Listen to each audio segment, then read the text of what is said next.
지금 프랑스 경제에 말 그대로 빨간불이 켜졌습니다. 하지만 아시죠? 위기는 또 다른 기회라는 거. 그래서 오늘은 골드만삭스 분석을 바탕으로 프랑스 경제의 문제가 대체 뭔지, 그리고 이걸 뒤집을 처방은 뭐가 있을지 한번 제대로 파헤쳐 보겠습니다. 일종의 경제 건강 검진 같은 거죠. 자, 바로 본론으로 들어가 보죠. 지금 시장이 프랑스를 보는 눈이요, 예사롭지가 않아요. 이 프랑스의 국채 금리, 그러니까 나라가 돈 빌리는 비용이 이게 수십 년 만에 처음으로 이탈리아 수준까지 가까워졌다는 거예요. 이게 무슨 뜻이겠어요? 시장이 프랑스의 재정 상태를 그만큼 위험하게 보고 있다는 아주 강력한 신호탄인 거죠. 바로 이 지점에서 우리의 이야기가 시작됩니다. 오늘 우리가 함께 살펴볼 순서는 이렇습니다. 먼저 지금 어떤 적신호들이 켜져 있는지 진단해 보고요. 그 다음에 4가지 기회를 찾아볼 겁니다. 지출을 다시 생각해보고 성장을 끌어올리고 불평등 문제를 해결하고 마지막으로 유럽 전체를 어떻게 활용할 수 있을지 이렇게 차근차근 짚어보겠습니다. 네, 그럼 첫 번째 파트, 바로 진단부터 시작해 보겠습니다. 어떤 해법을 찾기 전에 지금 프랑스 경제가 정확히 어떤 어려움에 처해 있는지부터 제대로 알아야겠죠? 가장 큰 문제는요. 뭐니 해도 빚입니다. 빚 114%.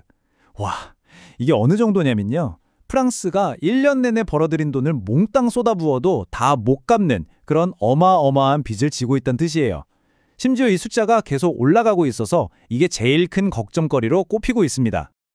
근데 더 심각한 게 있어요. 다른 빚 많은 나라들, 예를 들면 이탈리아나 그리스는 그래도 지금 허리띠를 졸라매고 있거든요. 이자 빼고 나면 남는 장사를 하고 있다는 거죠. 근데 프랑스는요?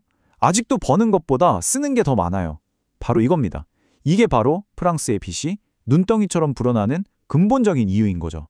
자, 그럼 이제 진단은 끝났고 처방전으로 넘어가 볼까요? 첫 번째 기회입니다. 모든 해법의 시작은 바로 지출을 다시 들여다보는 것에서부터 출발해야 합니다. 유럽에서도 최고 수준이라는 공공지출, 이걸 어떻게 전략적으로 관리하느냐가 관건이겠죠. 이 그래프를 보시면 바로 감이 오실 거예요. 프랑스의 공공지출 규모, 이건 유럽 내에서 그냥 독보적입니다. 나라 경제의 절반 이상을 정부가 쓰고 있는 셈이니까요. 특히 연금, 보건, 주택 같은 분야에 정말 막대한 돈이 들어가고 있어요. 여기서 진짜 흥미로운 포인트가 나옵니다. 바로 비효율성 문제예요. 프랑스는 이렇게 돈은 엄청나게 쓰는데 결과가 그만큼 따라오질 않는다는 거죠. 예를 들어볼까요? 보건 분야에 돈을 그렇게 쏟아붓는데도 기대 수명은 그냥 유럽 평균 수준에 머물러 있어요. 결국 핵심은 이겁니다. 단순히 돈을 얼마나 쓰느냐가 아니라 그 돈으로 어떤 가치를 만들어내느냐에 집중해야 한다는 거죠. 좋습니다. 이제 두 번째 기회로 넘어가 보죠. 단순히 지출을 줄이는 것만으로는 부족해요. 프랑스는 경제의 펀더멘털, 그러니까 근본적인 체질을 개선해서 성장 동력 자체를 키워야 합니다. 바로 구조개혁이 필요한 시점인 거죠. 그럼 성장을 위해서 어떤 개혁이 필요할까요? 여러 가지가 있는데요. 첫째, 노동시장에 활력을 불어넣어야 합니다. 청년층과 노년층이 더 쉽게 일자리를 찾게 만들고 실력 있는 이민자들도 적극적으로 받아들여야겠죠. 그리고 미래를 위한 투자도 정말 시급한데요. 특히 심각한 수준으로 떨어진 학생들의 수학 실력을 다시 끌어올리고 작은 기업들의 발목을 잡는 온갖 규제들을 확 풀어줘서 혁신이 막 일어날 수 있는 환경을 만들어야 합니다. 런던 전경대의 한 경제학자의 이 말이 참 가슴에 와닿습니다. 잃어버린 마리 큐리들. 이게 무슨 말이냐면요. 혁신이라는 게 단순히 똑똑한 몇몇 사람에게서 나오는 게 아니라는 거죠. 다양한 사회경제적 배경을 가진 인재들을 우리가 발굴하지 못하면서 제2, 제3의 마리 큐리가 될 수 있었던 엄청난 잠재력을 그냥 놓쳐버리고 있다는 아주 뼈아픈 지적입니다. 자, 이제 세 번째 기회입니다. 이건 공정성과 기회에 대한 이야기예요. 이게 바로 서야 장기적으로 경제도 사회도 안정될 수 있거든요. 아주 중요한 문제입니다. 프랑스의 세금 구조를 한번 뜯어보면요. 굉장히 한쪽으로 쏠려 있다는 걸 알 수 있어요. 바로 노동입니다.